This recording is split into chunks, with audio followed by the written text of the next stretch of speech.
You diligently started making extra payments on your credit card debt, and you're on track to pay it off in just a few months.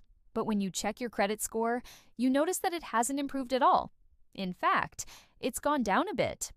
That's not right. Paying off debt should increase your score, right? Well, debt reduction is only one of several factors that determine your credit score. It's like a game with several puzzle pieces, and you won't get that higher score you're after until you put all the pieces together. So what are those pieces? First, let's talk about how credit utilization works, because this is probably where you're going wrong. Imagine you have a $1,000 credit card balance and a $2,000 credit limit. Your credit utilization rate is 50%. Credit scoring models look at how much debt you're carrying relative to your available credit.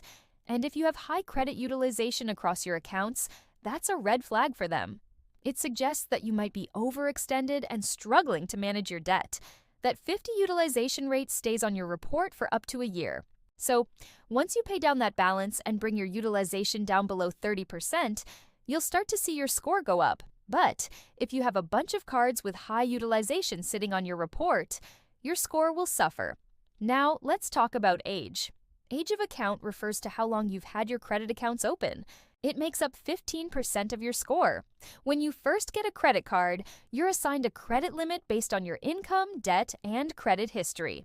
As you make payments on time and show that you're responsible, you build a relationship with your issuer.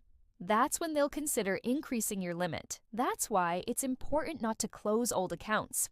Closing an account reduces the average age of your credit accounts, which can hurt your score.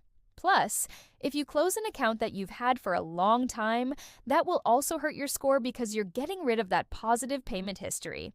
Also, if you stop using an account, it may be closed by the issuer, which would negatively impact your score for the same reasons. Another important piece of the puzzle is credit mix, which makes up 10 of your score. This refers to the types of credit that you have, such as credit cards, installment loans, and mortgage or auto loans. Having a mix shows lenders that you can handle different types of credit responsibly. It doesn't mean you need to have all of these accounts, just that you have at least one of each type. If you don't have any installment loans or a mortgage or auto loan, you could use a personal loan to add this to your credit profile. Finally, there are two more pieces that we need to discuss: payment history and new credit. We've already talked about how important it is to make on-time payments to keep your credit utilization low. You don't want any late payments on your report because that will hurt your score. Those late payments stay on your report for up to 7 years. And if you have a lot of negative marks, that will really drag your score down. Payment history makes up 35 of your score, so it's a big deal. Now, new credit makes up 10 of your score, and it refers to how many new credit accounts you've opened recently. When you apply for new credit, a hard inquiry is done on your report, which can temporarily lower your score. Plus, opening too many accounts in a short period of time can be a red flag for lenders, suggesting that you might be trying to hide something or planning to go on a spending spree. However, closing accounts doesn't count against you as a negative mark. In fact, you should close cards that you don't use and don't plan on using. Just make sure you keep at least one card open to maintain that credit mix we talked about earlier. Remember, improving your credit score takes time. There are no shortcuts, so be patient and keep working at it. Smash that subscribe button for more money questions for the average Joe or Jill.